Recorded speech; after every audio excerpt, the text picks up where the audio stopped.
송원재 TV 시작합니다. 윤석열 당선인과 문재인 대통령이 어젯밤에 만찬을 가졌습니다. 청와대에서.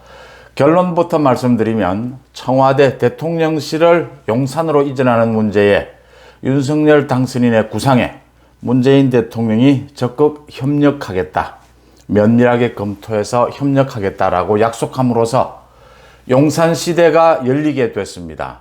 윤석열 당선인의 약속대로 5월 10일 청와대가 완전히 개방이 되고 용산 국방부 청사에서 윤석열 대통령이 업무를 시작할 것으로 보입니다.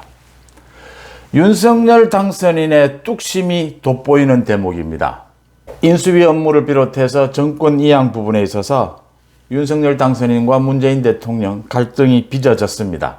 그 많은 갈등들, 그 부분을 윤석열 당선인의 생각대로, 의도대로 끌고 갈 수 있게 됐다라고 하는 부분입니다. 어떻게 해서 이게 가능해졌느냐? 그러니까 상식입니다. 합리적인 판단, 상식에 기초해서 윤석열 당선인의 뚝심, 소신이 빛나는 대목이었다라는 겁니다. 어제 저녁 윤석열 당선인과 문재인 대통령의 만찬, 청와대 만찬 소식을 비롯해서 지금 굵직굵직한 국무총리 인선 문제라든지 김정숙 씨 그 옷 문제, 이런 부분에 대해서 오늘 아침 여러분들과 함께 고민을 해보고자 합니다. 송원재 TV 아직 구독자가 아니신 분들은 구독, 좋아요 눌러주시기를 부탁을 드립니다. 그러니까 어젯밤 만난 것이 그동안 우리 역대에서 가장 늦게 만났다. 19일 만에 당선인과 대통령이 만났다. 가장 늦게 만났지만 가장 오랜 시간 만났다라고 했습니다. 2시간 51분, 그러니까 3시간 가까이 만났다. 만찬도 했고 비빔밥을 먹으면서 와인도 마셨고 또 대통령이 식사를 하기 전에 활짝 핀 매화도 보여주고 청와대 내부 경내 설명도 하고 이랬습니다. 정말 예쁘죠? 문재인 대통령 말대로 정말 예쁘고 잘 가꿔진 정원이죠.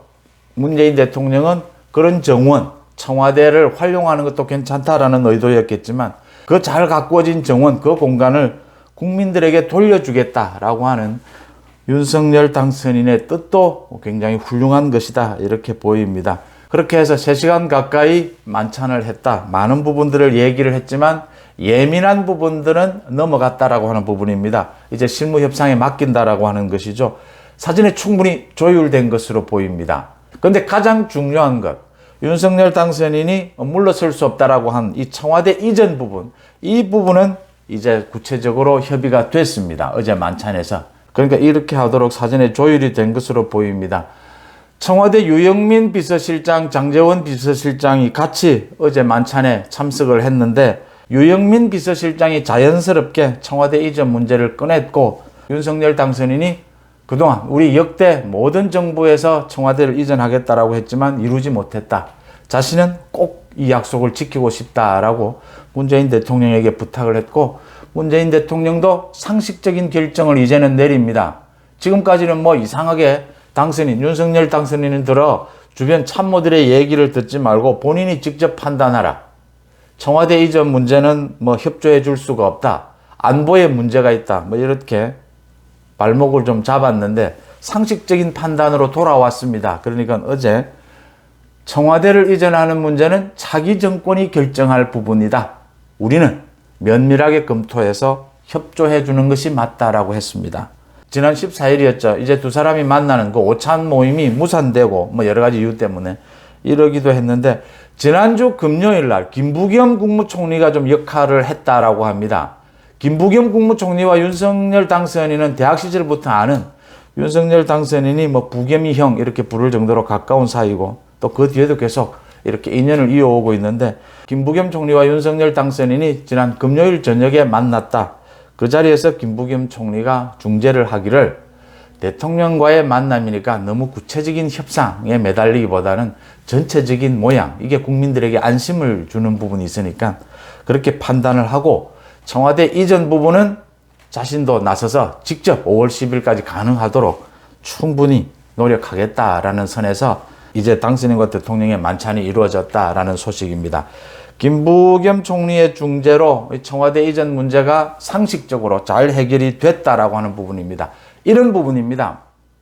이 청와대 이전을 놓고 문재인 대통령이 정면으로 반대를 하고 또 뭐 민주당 지지층들은 대대적인 국민들 반대를 하고요.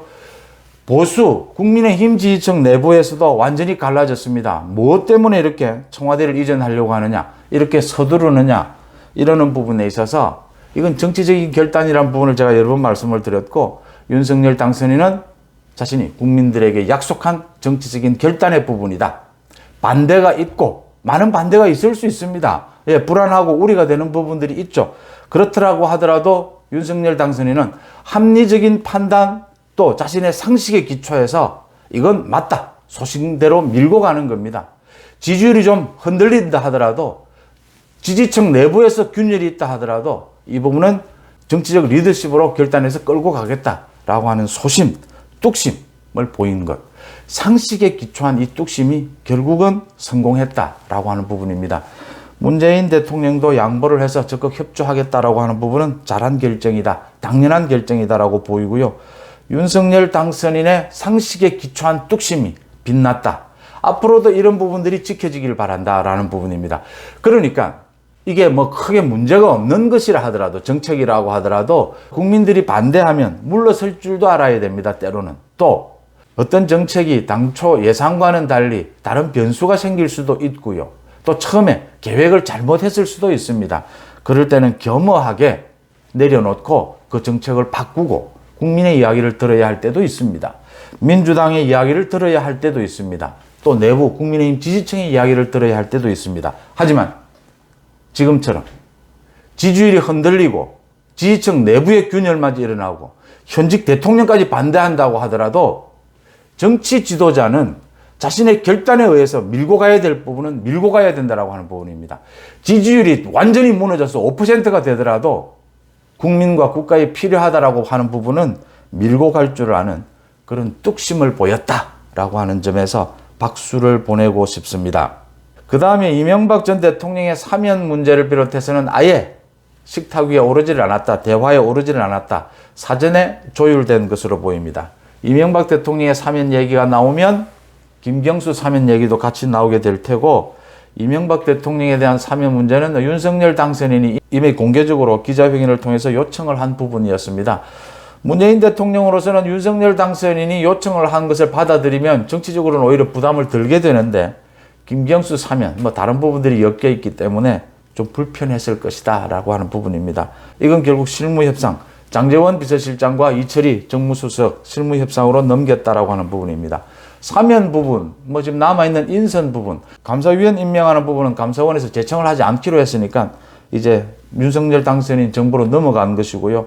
또 여가부를 개편하는 부분, 이런 부분들, 예민한 부분들에 대해서는 실무협상을 앞으로 열기로 했다. 예, 이렇게 정리하면 되는 부분들입니다. 제가 국방부나 여러 곳에 취재를 한 결과 안보에는 큰 문제가 없다. 5월 10일까지 이전하는 데 있어서. 그 다음 국방부가 이사를 가고 합참이 이사를 가고 하는 부분도 한 달 이야기가 나오는데 그까지 걸리지도 않는다. 의지를 갖고 하면 훨씬 서두를 수 있다라고 하는 부분입니다.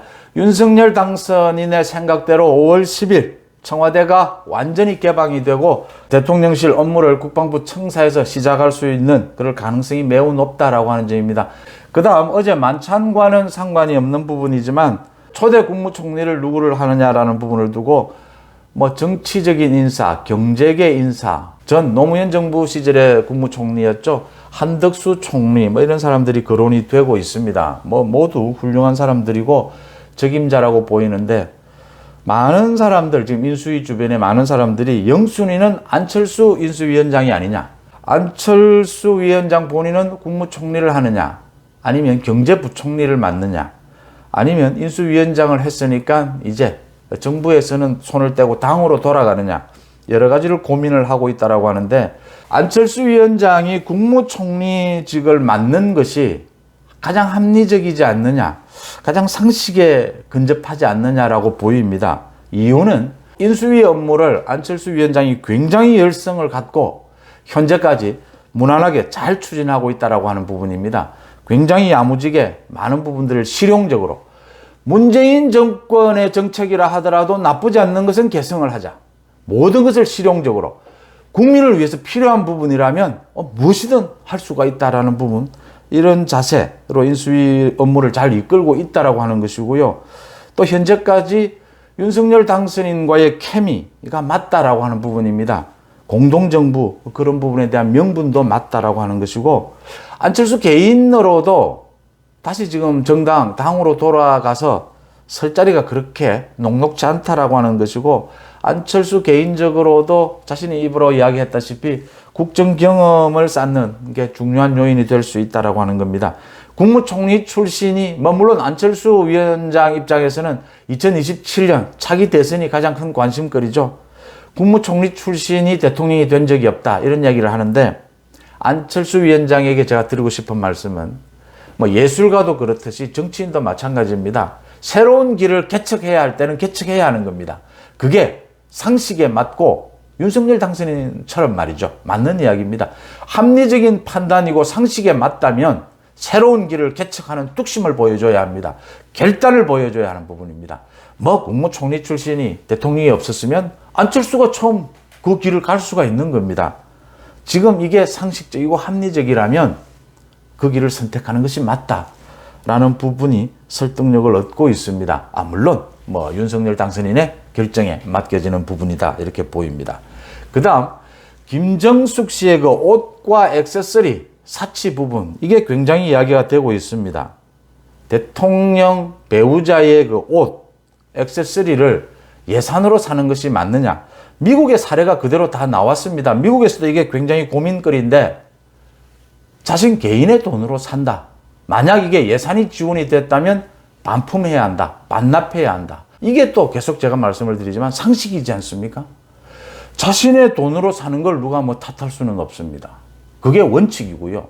또 행사를 위해서 또 돈이 좀 많이 들어서 예산을 사용했다면 반환하면 되는 문제입니다. 명료하지 않습니까? 지금 청와대에서 김정숙 씨 이 사치 부분에 대해서 어떠한 응답도 반응도 하지 않고 해명도 하지 않고 있는데, 그건 사태를 굉장히 나쁘게 악화시키는 꼴입니다. 그러니까 지금 해명하기가 굉장히 어렵다라고 하는 사정을 모르지 않습니다. 이 지금 해명하면 할수록 더 문제가 심각하다라는 겁니다.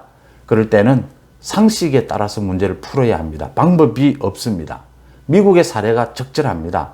개인 돈으로 샀던 부분은 문제가 없습니다. 예산으로 샀다면 모두 반환해야 합니다. 왜 명쾌하냐? 상식이기 때문입니다.